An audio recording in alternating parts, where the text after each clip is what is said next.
va vadrouiller sur Sephora. Ça permet aux gens qui n'ont pas forcément accès à la parfumerie niche d'avoir quand même des parfums un peu sympas que je peux conseiller. La prochaine vidéo, on parlera peut-être plus parfums niche et il y a une autre vidéo aussi où on fera la même chose mais on parlera de classiques. Là, on va parler quand même de parfums assez modernes. Mais en fait, j'ai pas mis le micro là, donc ça... Bon, ok.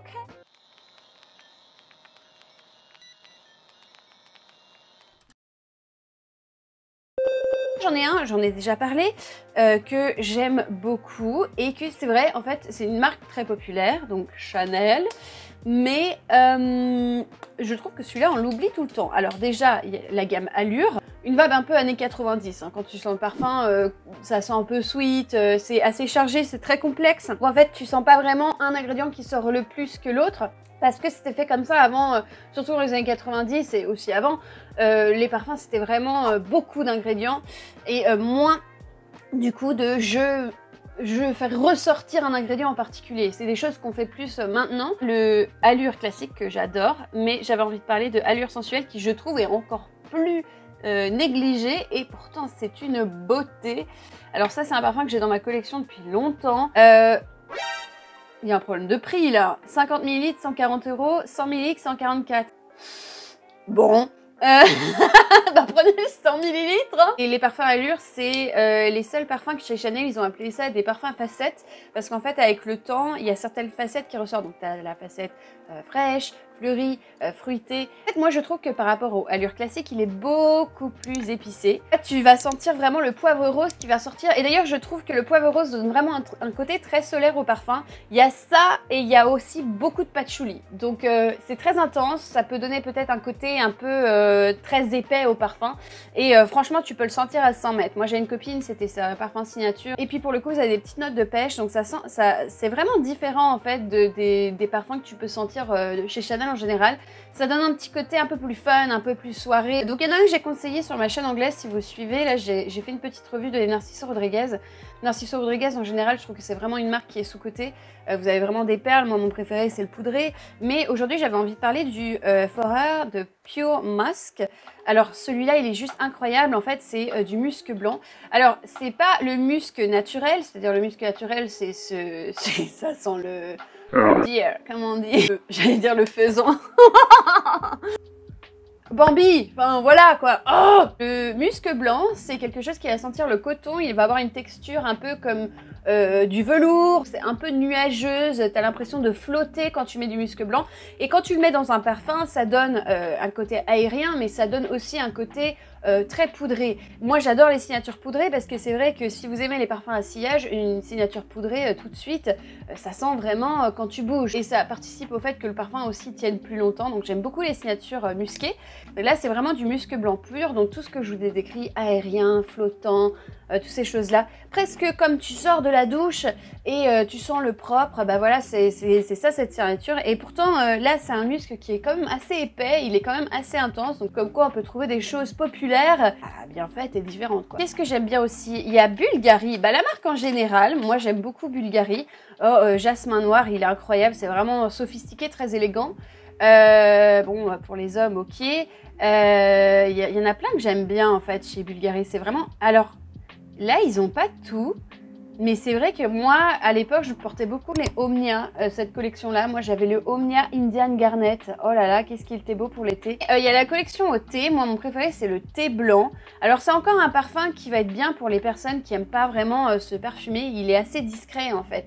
Mais c'est vraiment un thé un peu aérien, comme quand tu te prends un thé blanc, en fait. C'est tout simple. Il est beau, je le trouve d'une élégance, d'une pureté en fait, très très chic mais pour tous les jours. Ça, voilà, c'est ça, c'est vraiment hyper chic. Il est magnifique. Gucci, alors je vous ai parlé de ça. Bon là on part sur des prix plus élevés hein, chez Sephora. Vous les avez pas dans tous les Sephora, donc c'est plutôt, je pense, exclusif web. Chante of the Nymph. Ouais, 330 €. Donc voilà, si vous avez les moyens ou si vous voulez vraiment vous faire plaisir. Franchement, il est incroyable. C'est en fait un floral tropical. Donc vous allez avoir de la fleur de tiare, ylang ylang je crois. Donc c'est surtout des fleurs jaunes en fait. Et il donne vraiment un côté très solaire, un côté très tropical en fait. Il y a vraiment quelque chose de tropical. D'ailleurs, je trouve qu'il va aussi bien aux hommes. Il y avait un gars dans mon entourage qui portait ça, c'était divin. Il est intense, tu sens vraiment une belle qualité d'ingrédient, qui a un côté hyper confortable en fait dans ce parfum, tu sais, enveloppant. Puis regardez-moi ce flacon quoi. Ça ressemble à un truc d'apothicaire. Enfin moi, si j'ai un flacon comme ça, je le mets dans ma déco de salon. Peut-être dans ma chambre, parce que j'ai une déco un peu rose et tout. Oh, il est trop beau. J'aimerais trop l'avoir, mais là pour l'instant, je peux pas mettre 330 € dans un parfum. Donc voilà, bah, ça attendra. Moi, quand je veux vraiment un truc, ça prend du temps, mais ça arrive. Ça me dérange pas, ça me rend encore plus attachée au parfum comme ça. Le top, le parfum vraiment, tout le monde le sait si vous suivez ma chaîne, mais vraiment le parfum pour moi le plus incroyable et qui vraiment vaut le coup pour le prix et tout. D'ailleurs, puis-je me permettre de dire, là 100 ml est à 117, mais vous pouvez vraiment le trouver moins cher sur Notino. Je vous mettrai d'autres liens peut-être à côté, mais vous pouvez le trouver moins cher. Hein. Moi, je l'ai trouvé un 100 ml à 20-30, voilà, enfin sur Amazon, moi à l'époque. Des fleurs blanches, mais hyper solaires. Puis vous avez un petit ton un petit peu orangé aussi dans le parfum. Enfin voilà, c'est juste des fleurs blanches. Il est hyper simple, mais je trouve qu'il a une tenue, quelque chose d'un peu différent comparé aux fleurs blanches qu'on sent d'habitude. J'aime beaucoup et je le trouve élégant. En fait, il est très versatile. Tu peux porter ça toute l'année. Je l'ai toujours adoré. Et c'est vrai que combien de temps? 9 ans peut-être? Ouais, 9 ans quand je travaillais aux Galeries Lafayette. Je portais toujours ça et c'est vrai que j'avais eu déjà des compliments de mes collègues qui disaient « Ah, mais tu sens bon, c'est quoi ?» Et en fait, je dis « Bah, c'est ça. » Et tout le monde snobait un peu le parfum, il était plein de poussière. Donc, je voulais aussi vous parler, tant que j'y suis, j'ai reçu une petite nouveauté qu'ils m'ont envoyée. Du coup, c'est un site web Essential anglais avec qui je travaille qui m'envoie des nouveautés parfums de temps en temps pour que je puisse essayer et faire une revue. Donc, c'est cool, ça me donne totale liberté sur ce que je vais dire. J'ai reçu la nouveauté de chez Kenzo et ça s'appelle Ikebana, c'est ça. 75 ml 122, 40 ml 99, donc c'est quand même assez cher hein, pour un designer. Donc, je l'ai porté 2 jours pour voir comment ça tourne et c'est vrai qu'il y a une très bonne tenue, je trouve il est très intense. Moi je pensais que ça allait être plus léger, plus frais parce qu'en fait c'est de la fleur de cerisier. Si je me trompe pas, où sont les notes? Ah, ingrédients, non, rien à voir. Pourquoi ils mettent pas les notes comme ça là? J'aime pas quand ils font ça. Description, ingrédients. En fait, ils devraient mettre notes, comme ça on verra directement, parce que là, ils donnent ce parfum pour femme floral boisé et façonné comme un Ikebana. C'est pas gentil de se moquer. Mais les textes commerciaux, des fois, ça me trigger. Le thé Sobacha aux accents torréfiés. Absolute tubéreuse. Oui, tu sens une fleur blanche très crémeuse, en fait. Et puis bois de santal. Alors oui, tu sens, mais vraiment à la fin. Là, ça fait 1 ou 2 heures que je le porte. Je sens un petit peu le côté un peu sec du bois de santal, mais très peu au final. Je trouve qu'il est quand même plus sweet. Hein. Moi, je le sens plus beaucoup floral. 90% d'origine naturelle, c'est très bien ça. Ça sent très bon. Alexandra Monet et le maître parfumeur Alberto Morillas. Ah! Et Kenzo, ça n'a jamais vraiment été mon truc. Si, j'aime bien les anciens, genre Kenzo Jungle, il est incroyable. Après, je suis pas trop fan du flacon comme ça. Moi, Puis les petits pétales dessus, là, moi, je sais pas. Ça me transcende pas. Mais à part ça, c'est vrai que c'est un beau parfum. Je vais vous dire un truc, je trouve qu'il fait pas très moderne. En fait, il fait un petit peu mature, voilà. D'ailleurs, quand je vous parlais d'années 90 des parfums, je trouve que ça sent un peu comme ça. Mais c'est vrai qu'il est très beau, et il est très intense, donc ouais, non, j'aime bien. Non, je vais pas, voilà. Je pense que je vais le porter assez souvent quand même, là, ces derniers jours, parce que c'est vrai que je trouve ça enveloppant, et nous, il fait froid chez nous, donc pourquoi pas. Je suis dégoûtée. Pour les hommes, j'avais certains parfums que je trouvais vraiment sous-cotés, qui ont été discontinués, et je suis dégoûtée. Je vous parle notamment de Lanvin Avant-Garde. Mais vous avez déjà senti ça? C'était un tabac un peu mielé, et puis intense, beau, un peu fumé. Il était dingue ce parfum. Moi, quand je travaillais à Sephora, c'était il y a 10 ans, c'était pour mes premiers stages. J'ai travaillé pendant les week-ends et pendant les vacances chez Sephora à côté de mes études. Et il était encore là à cette époque et je le donnais tout le temps à tout le monde et tout le monde l'adorait. Il était tellement spécial. Je suis dégoûtée qu'il soit plus là. Donc si vous l'avez, profitez-en, mettez-le au frigo, que ça se conserve. Alors, il y avait aussi Cartier l'envol. Je l'ai pas vu là. Alors peut-être que je suis tarte. Il est plus là. Je pense que tu peux le trouver en magasin quand même parce que je l'ai pas, je l'ai vu il y a pas si longtemps. Mais il est incroyable ce parfum, il est beau. Il y a encore des notes un peu miellées. Moi j'aime beaucoup sur les hommes, je trouve que c'est très beau. Et il y avait aussi un peu plus générique mais que j'aimais beaucoup, c'était Montblanc Légende Intense. J'aimais trop celui-là parce qu'en fait il avait moins le côté générique de légende, il avait un côté à la pomme qui était intense, fruité, qui donnait un côté un peu sérieux je trouve, mais séduisant. J'aimais beaucoup, donc à la porte, il n'y a plus. J'ai vu ça, alors ça c'est très unisexe, hein. Je pense y mettre ça c'est les hommes, mais c'est vrai que... Mais j'ai été au Sephora de Vannes là quand je suis rentrée et ils avaient mis ça, ils mettent les jardins du côté des femmes. Donc bref, on s'en fout, hein, de toute façon on sait, c'est toujours la même chose. Alors, Jardin Citer, alors ça m'est... Oh, mon Dieu, mais quel crush! Franchement, là, il me le faut, là, c'est pas possible. Hein. Ça sent vraiment le côté céréal, en fait. Et je trouve ça d'une dinguerie. Et en plus, il fait un peu pluie, tu vois. Enfin, il y a quelque chose d'un peu épais, comme s'il avait plu. Ah, tu sais, quand il fait... Bah, exactement comme aujourd'hui. Là, il pleut et il fait lourd. Voilà, ça sent... Moi, je trouve qu'il y a un petit côté comme ça. J'ai vraiment eu un crush. Il est magnifique. Tu vois, là, Christine Nagel, c'est la nouvelle parfumeur qui a pris la suite de... J'ai des problèmes avec les noms. Jean-Claude Elena! Putain, Jean-Claude, je suis désolée. En plus, c'est mon parfumeur préféré. Et je me disais, en fait, elle avait sorti H24, que je suis pas fan. Moi, tout ce qui est un peu minéral, métallique, j'aime pas. Et là, pour le coup, là, franchement, elle fait plaisir, hein, Christine. Hein, c'est magnifique. C'est magnifique. Bois d'olivier, pistache fraîche, enveloppée et graminée. Est-ce qu'elle parle de l'accord de riz? Parce que moi, je sens vraiment un accord de riz. Bref, je le trouve magnifique. Alors là, ces derniers temps, j'ai parlé de Born in Roma, mais il y en a un dont j'ai pas parlé, et c'est Sulwila, Yellow Dream. Alors, on peut penser comme ça que ça va être un parfum d'été, mais en fait, il est plutôt chargé. Hein. Moi, je le porterais plus en hiver, personnellement. En fait, je pense qu'ils l'ont appelé Yellow Dream parce qu'il y a vraiment...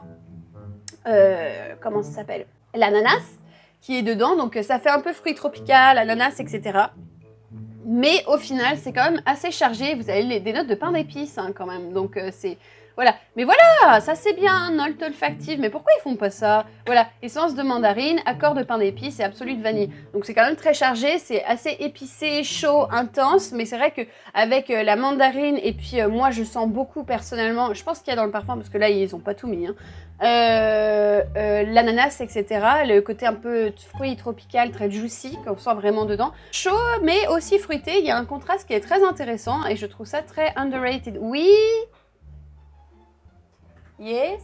Like last time my French followers, you did the same. And they say, oh, next time you need to tell him to say hello. Bonjour.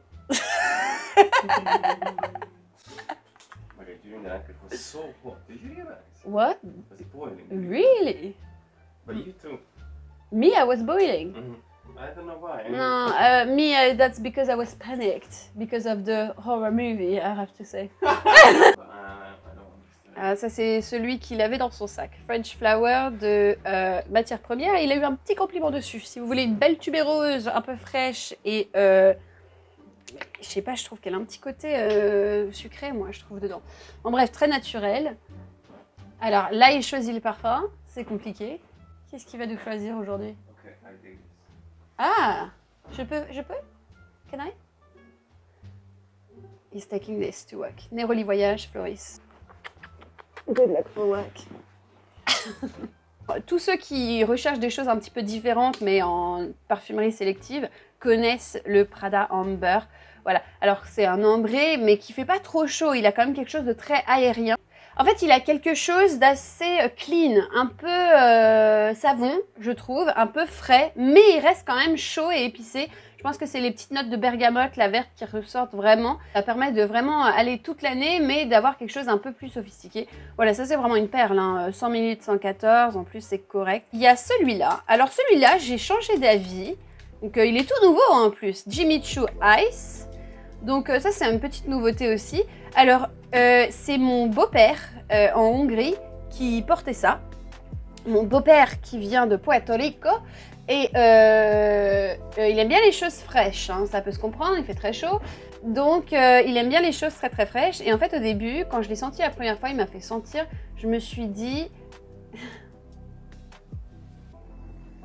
Oh le pauvre, il va être trempé. La signature générique un petit peu masculine, c'est-à-dire genre sauvage, tu vois. Moi c'est l'exemple que je donne, parce que ça vous permet de vous faire une idée.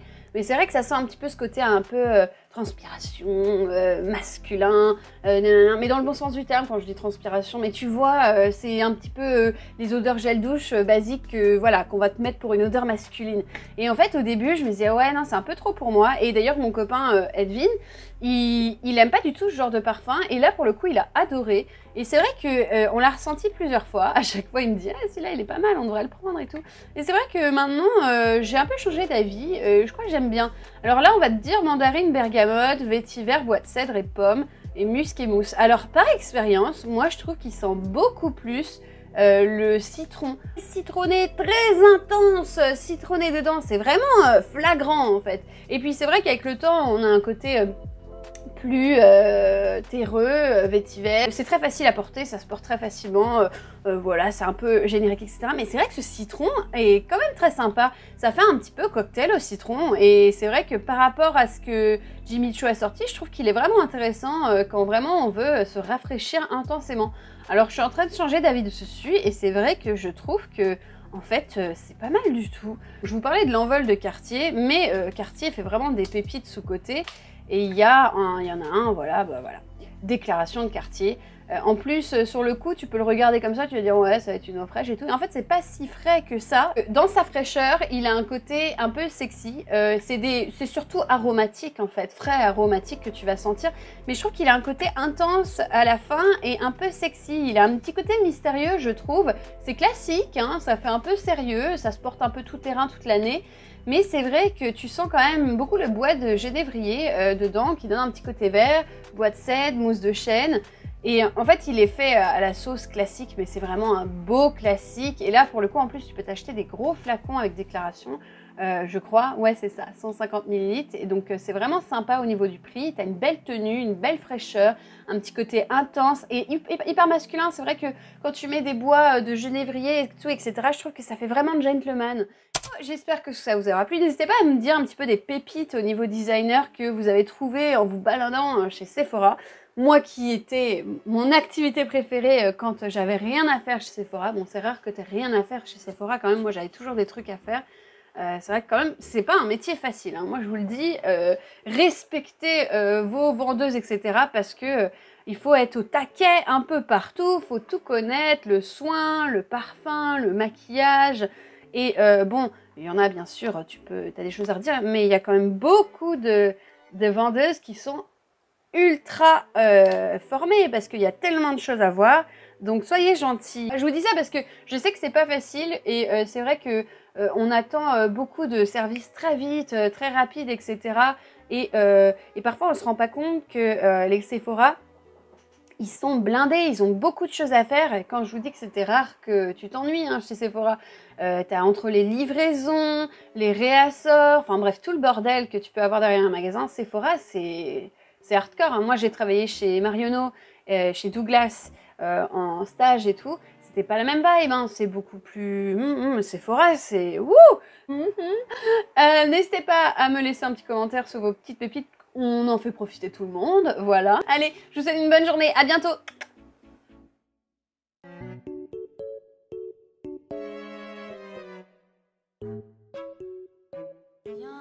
Je t'emmène dans mon paradis bleu.